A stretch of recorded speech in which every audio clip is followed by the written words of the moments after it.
नमस्कार, शुभ संध्या। स्वागत है सिलेक्शन गुरुजी ऑनलाइन यूट्यूब चैनल पर। और एसएससी जीडी के टॉप 20 क्वेश्चंस की सीरीज में हम डिस्कस कर रहे हैं वो क्वेश्चंस जो एनालिसिस के बेसिस पे हम आपको शॉर्टलिस्ट करके लाते हैं कि नेक्स्ट एग्जाम्स में, नेक्स्ट डेट में, नेक्स्ट शिफ्ट में ये क्वेश्चन आपको जीडी के पॉइंट ऑफ व्यू से इंपॉर्टेंट हो सकते हैं।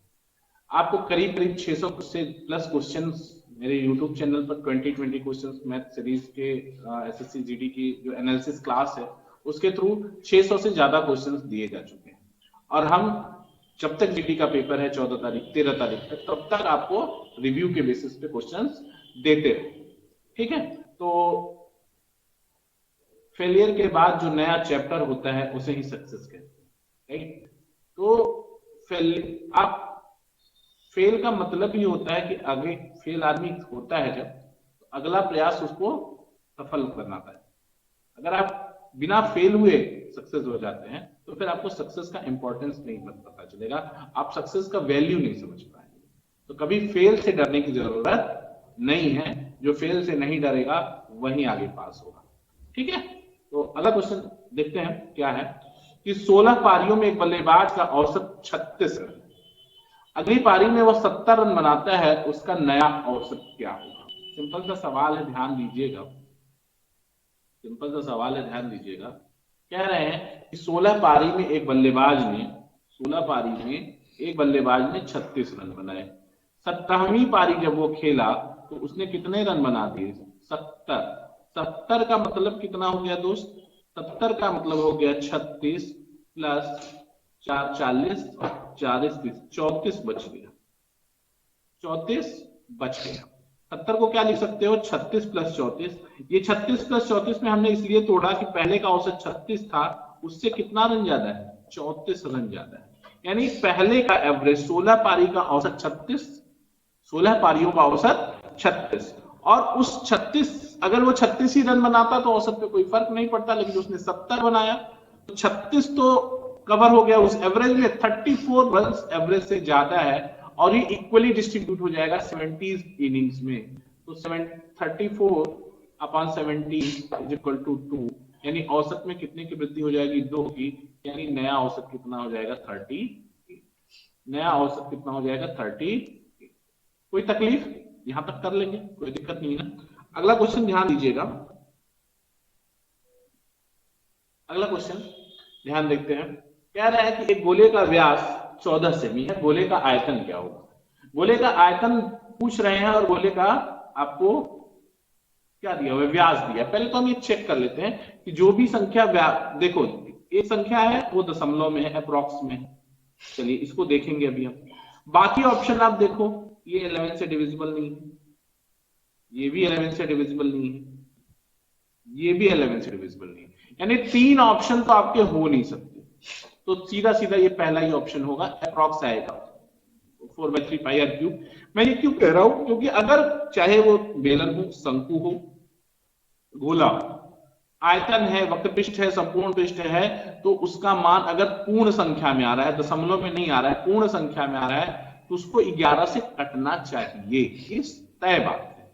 तो इसमें से 11 से कोई भी नहीं कट रहा है, सिर्फ एक ऑप्शन ही अप्रॉक्स वाला है जो कि कंसिडरेबल है कि अप्रॉक्स आंसर आ सकता है। तो ये पहला ऑप्शन सही है, सवाल को लगाने की कोई जरूरत नहीं है। अगर आपको बहुत मन करेगा कि नहीं हमको गुणाभाग करना ही है, तो 4/3 पाई 22/7 ले लेना, आर क्यूब मतलब 7 गुणित 7 गुणित 7 कर लेना और सॉल्व कर लेना, यही आंसर मिल जाएगा 1437.3।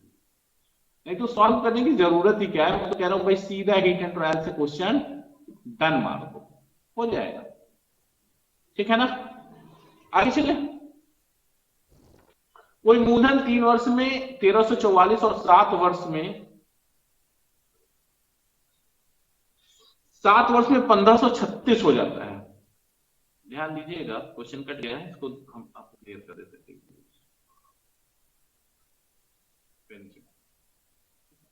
कोई मूलधन 3 वर्ष में 1344 हो जाता है और 7 वर्ष में 1500 कितना है? 36। यहां पे आप ध्यान दीजिएगा, थोड़ा क्वेश्चन करके 1536 हो जाता है। वह मूलधन कितना है जिस पर साधारण ब्याज लगाया जाना है? वह मूलधन कितना है जिस पर साधारण ब्याज लगाया जाता है या जाना है। ठीक है, ध्यान दीजिएगा। 7 साल में कितना हो गया गुरु? 7 साल में हो गया 1536, 1536। और 3 साल में कितना है? 1344। सॉल्व कर लीजिए। तो 4 साल में कितना ब्याज मिला ये पहले मुझको बता दो। 36, 6 में से 4 गया 2, 13 में से 1 गया 9, और ये 4 में से 192, यानी 1 साल का कितना हो गया? 4 चौके 16, 4 बटे 32, 48। यानी अगर हम पूछे कि 3 साल में कितना ब्याज मिला तो आप कह देंगे कि 8 तरीके 24, 144। अब बताओ 3 साल में जो अमाउंट 1344 हुआ था उसमें ब्याज कितना है? 144। तो ब्याज अगर घटा दोगे 144 तो मूलधन आ जाएगा, और मूलधन कितना हो जाएगा दोस्त? मूलधन हो जाएगा 1200। यही आपका आंसर है, सिंपल सा सवाल है।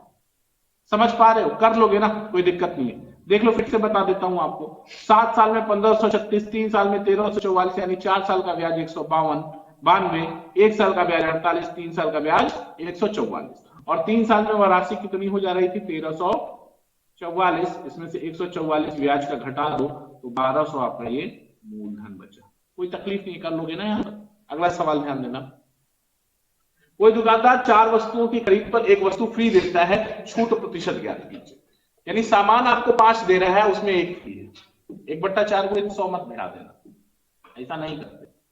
आपको कितना सामान मिल रहा है? टोटल 5, उसमें से 1 फ्री है, तो discount percent is equal to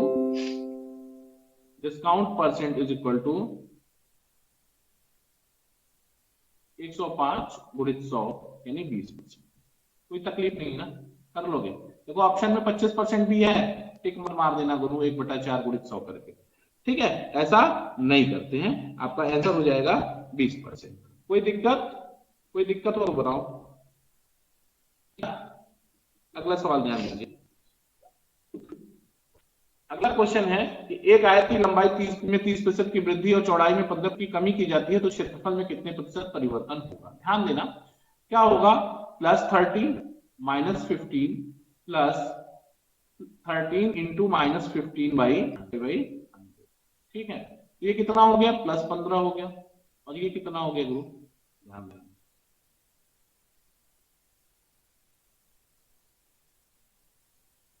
यहाँ पे कितना हो गया?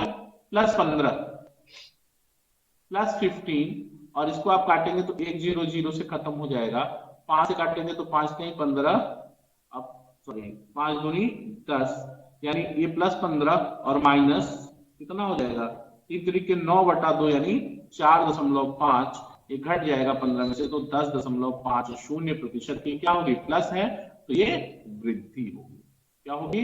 वृद्धि। ठीक है ना, कर लोगे। 10.5% की वृद्धि होगी। कुछ नहीं है, फॉर्मूला बेस्ड क्वेश्चन है, एकदम शुद्ध फॉर्मूला बेस्ड क्वेश्चन है ये, कर लेंगे ना, कोई दिक्कत नहीं है।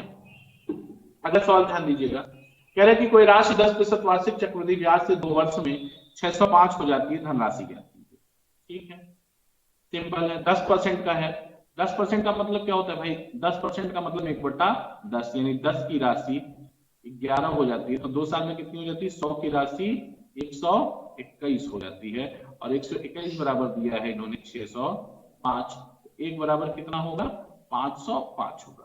तो मूलधन कितना हो जाएगा भाई? 1 बराबर 5, तो मूलधन 100 बराबर 500। ऑप्शन बी करेक्ट हो जाएगा, ऑप्शन बी करेक्ट हो जाएगा। बात समझ पा रहे हो? देखो भाई 10% का मतलब 1/10, यानी 10 1 साल में 11, तो 2 साल में 100 कितना हो जाएगा? 121, और 2 साल में ये दे रहे हैं कि 605 हो जाता है, तो 121 बराबर 605, तो 1 बराबर 5, तो 100 बराबर कितना हो जाएगा? 500। कोई तकलीफ है? यहाँ पे कोई दिक्कत नहीं, कर लोगे भाई, कर लोगे। अगला सवाल ध्यान दीजिएगा। अगला सवाल है कि एक संख्या को हर बार 15 और 19 से विभाजित करने पर 3 शेष बचता है, सबसे छोटी संभावित संख्या। 15 और 18 का एलसीएम ले लो, 15-18 का एलसीएम पेपर के क्वेश्चन हो जाएगा। ये हो गया। देखो क्या करना है, हर बार 3 शेष लाना है। सबसे छोटी से छोटी संख्या का मतलब क्या होता है? लसा होता है। पता है कि 15 और 18 का जो एलसीएम है दोस्त, वो एलसीएम कितना आ जाएगा? 90, और 15 से भी जाएगा, 18 से भी कट जाएगा, शेषफल हर बार 3 आना है, तो कितना कर देना है? वो संख्या कितनी हो जाएगी? छोटी से छोटी संख्या 93 है, जिसको 15 से भी भाग देंगे तो 3 आएगा और 18 से भी भाग देंगे तो 3 आएगा। बात क्लियर है? यहाँ तक कोई गलती है? अभी अच्छा लग रहा है मेरे जो आपको ऐसे क्वेश्चंस की सीरीज अच्छा लग रहा है, हमने सब्सक्राइब नहीं किया है क्योंकि आगे भी के लिए हम लोग तैयारी कर रहे हैं। से छूट देने के बाद सबसे का अंक मूल्य, अब सीधी सी बात है कि 10 से छूट के बाद सब रिटर्न 90% होगा और 90% बराबर बात समझो 1% बराबर कितना, सीपी पूछ रहा है, अंकित सॉरी अंकित मूल्य एमपी मूल्य 100% बराबर 10% छोड़ोगे तो यही 2700 में बेचोगे। आंसर क्लियर है, कोई तकलीफ नहीं है, आसान सा सवाल है, कर लोगे। इतना सवाल हम लोग कर चुके हैं यार, अभी सब सवालों में के लिए कोई दम नहीं बचा है। कह रहे हैं कि ए बी किसी कार्य को 8 दिन में, बी सी उसी कार्य को 12 दिन में और बी सी ए उसी कार्य को 15 दिन में करते हैं, तो सी अकेला उस कार्य को कितने दिन में समाप्त कर लेगा। ध्यान देना, सिंपल सा सवाल है, किया है हमने कई बार। कैसे करना है, ए प्लस बी कितने दिन में कर पा रहा है, ए प्लस बी 8 दिन में कर रहा है, बी प्लस सी कितने दिन में कर रहा है, 12 दिन में कर रहा है, और सी प्लस ए कितने दिन में कर रहा है, 15 दिन में। कोई तकलीफ है यहाँ तक? 12, 15 और 8 का एलसीएम 15 है, सॉरी 75 मत पढ़ना, क्या है 15 है, ठीक है, ये 15 हो गया।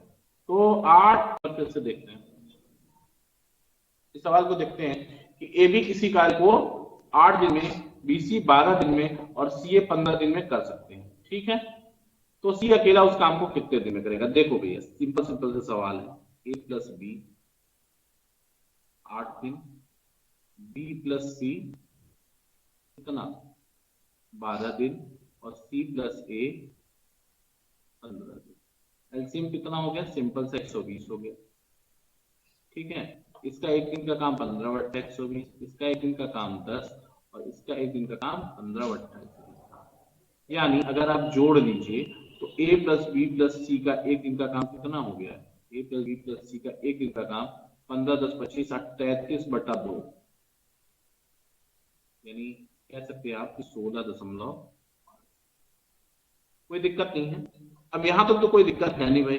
अब क्या कर रहा है कि सी का एक दिन, सी अब देखो क्या कह रहा है कि 15 प्लस सी, ठीक है, सी का एक दिन का निकालिए तो ए प्लस बी कितना है, प्लस बी कितना है, एक दिन का। अब देखो ए प्लस बी प्लस सी का एक दिन का काम कितना हो गया 16.5, ए बी का एक दिन, तो ए तो सी का एक दिन का काम कितना हो जाएगा 16.5 माइनस बराबर 1.5।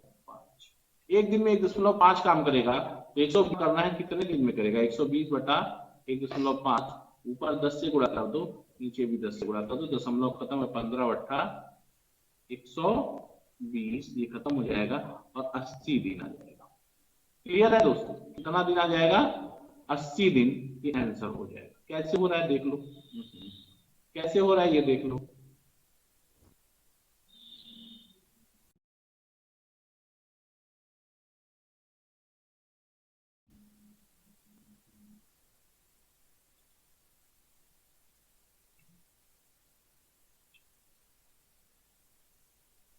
ठीक है, ये 80 हो जाएगा। ठीक, अब फिर से समझ लेते हैं एक बार आराम से इसको कि ए बी का एक दिन में 8 काम, बी सी ए बी किसी काम को 8 दिन में, ए बी 8 दिन में, बी सी 12 दिन में, सी ए 15 दिन में, तो एलसीएम हो गया 120। ए का एक बी का एक दिन का काम 15, बी सी का एक दिन का काम 10 और सी ए का एक दिन का काम 8। तो एबीसी का एक दिन का काम 16.5, एबी के एक दिन के काम में, एबीसी के एक दिन के काम में से अगर एबी का काम घटा दे तो एबी का एक दिन का काम कितना है? ये 15 है। इसको घटा दिया तो सी का एक दिन का काम है 1.5। 1.5 काम अगर सी एक दिन में करता है तो पूरा काम करने में कितना समय लगेगा, बस यही मामला है। तो एक दिन का काम हो गया 1.5 और पूरा काम कराना कितना है अपने को 120। 120 बटा 1.5 मतलब कितनी बार हो जाएगा? 80 दिन। कितना हो जाएगा? 80 दिन। आगे देखो अगला सवाल ध्यान दीजिएगा, यदि दो संख्याएं ए और बी का लॉस 108 और 36 है, 108 और 36 है, तो इनका मध्यानुपाती क्या कीजिए, यही सवाल है। तो सीधा सीधा क्या होता है, दो संख्याओं का मध्यानुपाती क्या होता है? अंडर रूट ए और ए बी। अब कह रहे हैं देखो होता क्या है, मान लो एक संख्या ए है एक संख्या बी है, ये बराबर क्या होता है, पहली संख्या गुणित दूसरी संख्या में लौसा गुणित मौसा, यानी 108 गुणित 36। यानी अगर मध्यानुपाती निकालना है तो अंडर रूट ए बी बराबर अंडर रूट 108 गुणित 36। हमको 36 यहाँ 108, 36 का 6 एक बाहर, एक दूसरा 6 बाहर और अंडर रूट 3, यानी हो जाएगा 36 अंडर रूट 3। ठीक है, कोई दिक्कत नहीं, यहां तक कर लोगे, कोई दिक्कत नहीं ना भाई। 36 रूट 3। अगला सवाल ध्यान दीजिएगा, 10% की छूट एक वस्तु 10% की छूट एक वस्तु 11,250 रुपए में बेची जाती है। यदि छूट ना दी जाए ना दी गई होती तो 25% कह रहे हैं कि अगर है उसे बेचता है, यदि वह छूट तो क्या है 25% का लाभ होता है। सिंपल समझो, ये छूट के बाद 90% जो है तो 90% बराबर है तो 100% आएगा दोस्तों, 100% बनेगा। ठीक, 11250 बाई 90 इंटू 0 से खत्म हो गया, 1 9 2 11 9 दूनी 18 और 9 5 45, 12,500 12,500 का वस्तु हो गया। और अब ये क्या कह रहे हैं कि ये वस्तु 1200, अब इसमें 25% लाभ पर बेच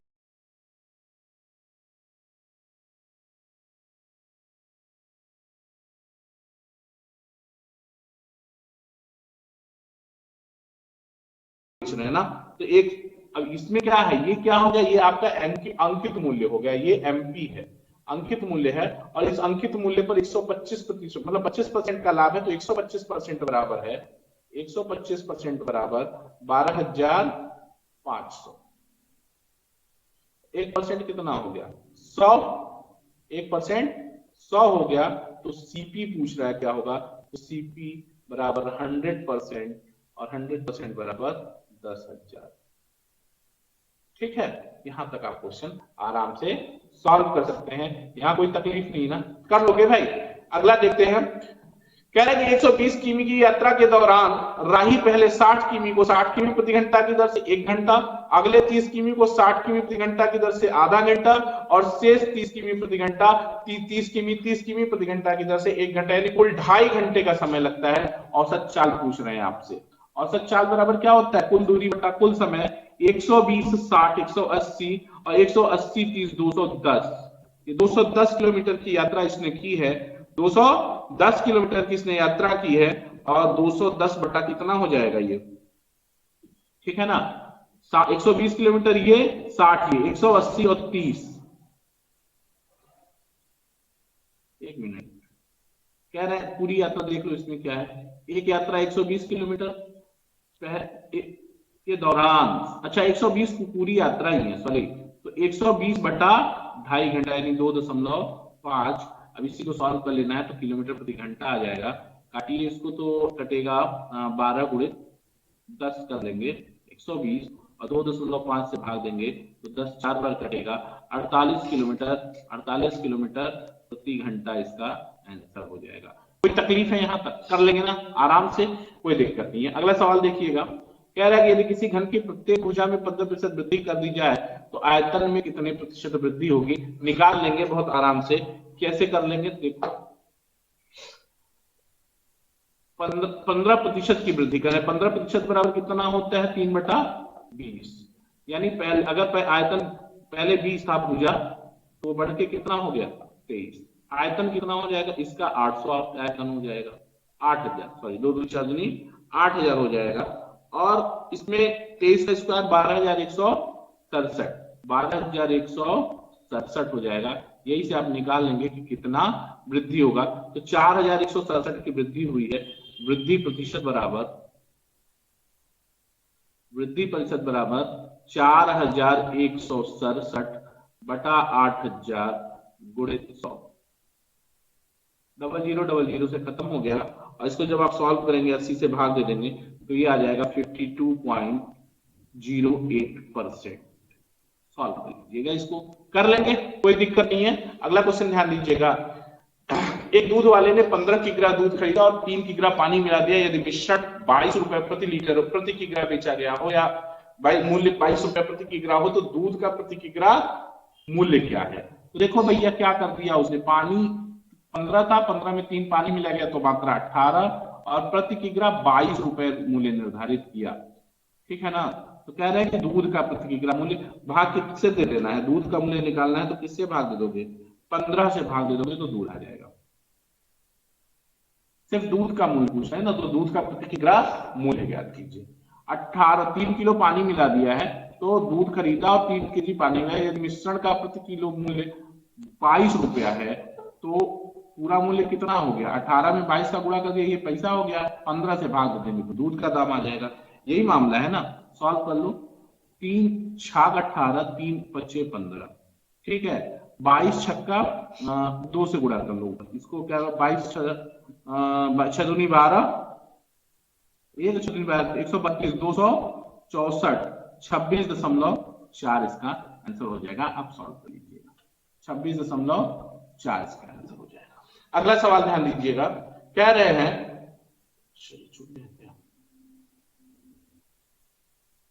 हैं कि एक रेलगाड़ी किसी खंभे को 60 किमी प्रति घंटा की चाल से 30 सेकंड में पार करती है, रेलगाड़ी की लंबाई क्या है। दूरी पूछे, दूरी बराबर क्या होता है, दूरी बराबर चाल गुणित समय 60 किमी प्रति घंटा, और देख रहे हो ऑप्शन आपका रेलगाड़ी की लंबाई सब किलोमीटर में पूछ रहे हैं, सारा ऑप्शन किलोमीटर में दिया है तो आपको क्या करना है 30 सेकंड को भी घंटे में बदल लेना है। तो चाल क्या होगी 60 गुणित 30 सेकंड बटा कर दोगे 60 से भाग दे दोगे तो मिनट, और फिर 60 से भाग दे दोगे तो घंटा, 60 से खत्म हो गया, यानी 1/2 किलोमीटर ये आ जाएगा, यानी 0.5 किलोमीटर रेलगाड़ी की लंबाई है। किसी को कोई तकलीफ हो तो बताओ। दूरी बराबर क्या होता है, चाल गुणित समय 60, चाल गुणित 30 सेकंड, 30 सेकंड को घंटे में बोला तो 30/60 होता है गुणित 60, और सॉल्व कर लिया तो 0.5 किलोमीटर आ गया आपका ट्रेन की लंबाई। 0.5 किलोमीटर का मतलब हो गया 500 मीटर। अगला सवाल, एक बाइक विक्रेता अंकित मूल्य पर 20% छूट देता है और 25% का लाभ प्राप्त करता है, यदि वह 6400 रुपये लाभ प्राप्त करता है तो बाइक का अंकित मूल्य क्या कीजिए। सीधा सीधा सा सवाल है। क्या सवाल है, कह रहे हैं कि एक बाइक विक्रेता देखो सीपीएमपी,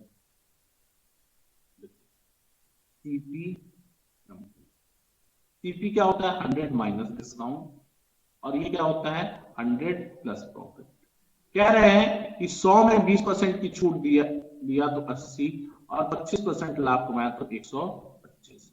कह रहा है कि लाभ कितना है भाई, लाभ 100, लाभ 64 है, यानी 80 का 80 जब है तो कितना हो गया, लाभ आपका हो जाएगा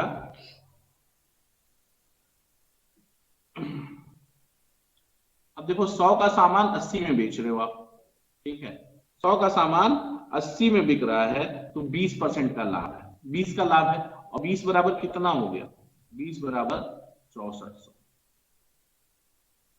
20 बराबर 6400, तो 1 बराबर 320, 1 बराबर 320, और एमपी कितना है 125, 125 एमपी बराबर है 125, तो 125 गुणित 0, 125 गुणित 250 की 5 हासिल, 250 की 5, 250 सॉरी 125 0 125 दूना 250 की 0 हासिल 25, 125 दिया 375 और 50, 375 और 50 425।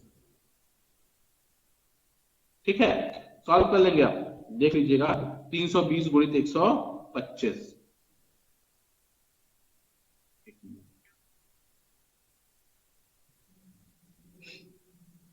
एक क्या वैल्यू पता चल गया, साफ साफ कैलकुलेशन आपके लिए कर देता हूं। अगर एक बराबर आपको मिल गया 320, तो एमपी 125 बराबर कितना होगा, बस यही निकालना। तो 125 0 0, 125 दूना 250 0 हासिल 25, और 25 या 300, 75 और 2 75 20 400, कितना आ गया 40,000 आ गया। आंसर कितना हो गया 40,000। कैसे हो रहा है ध्यान दीजिएगा, 100 माइनस डिस्काउंट 80 हो गया, और 80 है 100 का सामान, डिस्काउंट के बाद 80 में बिका, 80 तो प्रॉफिट कितना हुआ, सॉरी 80 का सामान 100 में बिका तो यानी प्रॉफिट कितना है 20 है, तो ये 20 जो है ये 20 बराबर 6400 के, ठीक है ना। ये 6400 के हैं, कर सकते हो 6400 ना भाई। और उसके बाद ए बराबर 320, तो एमपी 125 बराबर 40,000। ठीक है, अगला क्वेश्चन ध्यान दीजिएगा। कह रहे हैं कि पी और क्यू किसी कार्य को 20 दिन में कर सकते हैं, क्यू और आर उसी कार्य को 30 दिन में कर सकते हैं। पी क्यू से दोगुना कार्य कुशल है, तो क्यू अकेला उस कार्य को कितने दिन में कर लेगा। ठीक है, ध्यान दीजिएगा, पी क्यू किसी काम को कितने दिन में कर पा रहे हैं, पी प्लस क्यू कितने दिन में, 20 दिन में। क्यू प्लस आर उसी काम को 30 दिन में कर पा रहे हैं।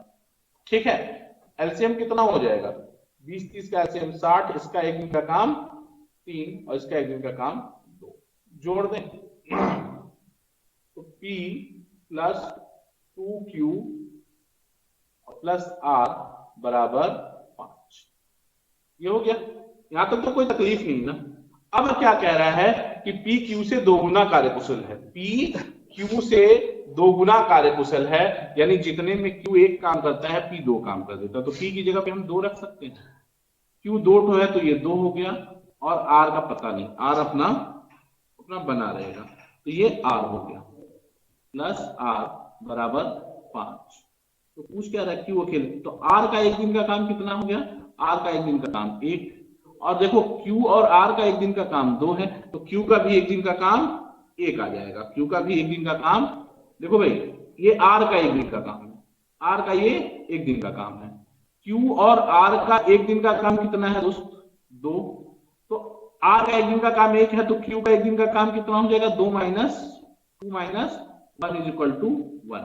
क्लियर है, तो अब पूरा काम कितना कराना है, 60, तो Q एक काम रोज करेगा तो 60 दिन में 60 काम करेगा, ये कितना हो जाएगा 60 डेज।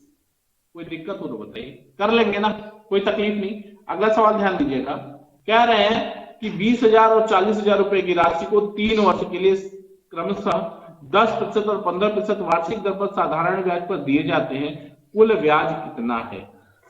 3 वर्ष के लिए क्रमशः 10% और 15% वार्षिक ब्याज पर दिए जाते हैं, उनकी ब्याज दर क्या है। सीधा सीधा समझो क्या है, 3 साल के लिए 10% कितना हो जाएगा, 10% 30% हो जाएगा, और अगर पूरा रिटर्न कुल ब्याज पूछ रहा है तो 20,000 का आप क्या कर लो, 30% निकाल लो, एक कहानी, प्लस 40,000 का कितना निकाल लो, 45% और जोड़ दो, खत्म बात। देख लो, डबल जीरो से खत्म, ये डबल जीरो, 20 तिहाई ये कितना है, 200 है, 200 2 तिहाई 6,000 ये हो गया, प्लस 45 दूनी 90 गुना 100, देखो 45 चौका 180 और डबल जीरो बोला 18,000, 18 और 6 24,000, 2400 आ रहा है, देखना कहीं जीरो स्लिप कर गया होगा। 20,000 डबल जीरो खत्म, इसका कितना निकालना है, 45%, डबल जीरो खत्म, ये 2,000 है क्या, एक मिनट,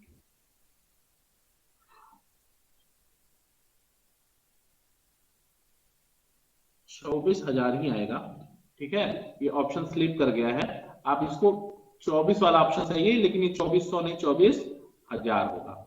ठीक है, इसको करेक्ट कर लीजिएगा, एक लिखने में मिस्टेक हो गया है। इसका आंसर कितना जाएगा, ये दोनों जोड़ के कितना आ जाएगा, 24,000। कोई दिक्कत नहीं है। अगला क्वेश्चन ध्यान दीजिएगा, कह रहा है कि यदि संख्या 79656x 9 से विभाजित हो तो x का मान, देखो सीधा सीधा है, जो भी संख्या आएगी जोड़ने पे 9 से कटनी चाहिए, तो देखो क्या क्या आएगा, 9 से विभाजितता का नियम है कि संख्या 9 से कटे, तो 9 7 16, 16 6 22, 22 5 27, 27 6 33, 3 है जो इसको विभाजित कर देगी, न्यूनतम मान पूछ रहा है 33। अब ये पूरा पूरा कटे का मान कितना होना चाहिए, 36, यानी x की वैल्यू कितनी होगी, 3, तो ये हो गया x की वैल्यू 3 हो गया। वैल्यू कितनी हो गई भाई, x की वैल्यू 3, तो ये इसका आंसर हो गया। एसएससी जीडी के टॉप 20 क्वेश्चंस की सीरीज में आज इतना ही। अगर आपका नियर 2 दिन 3 दिन में एग्जाम है तो करीब 30 से 32 वीडियोस एनालिसिस के बेसिस पे पड़े हुए हैं मेरे चैनल पे, आप उन सारे क्वेश्चंस का रिवीजन करके जाइए। जो लोग चैनल पर नए हैं वो चैनल को सब्सक्राइब कर लें, और जो लोग पुराने हैं अगर उन्हें चैनल अच्छा लग रहा है, उन्हें पढ़ाई अच्छी लग रही है, उनको मेरा मेथड पसंद आ रहा है, तो चैनल को लाइक करिए और लोगों को शेयर करिए। जय हिंद, जय भारत।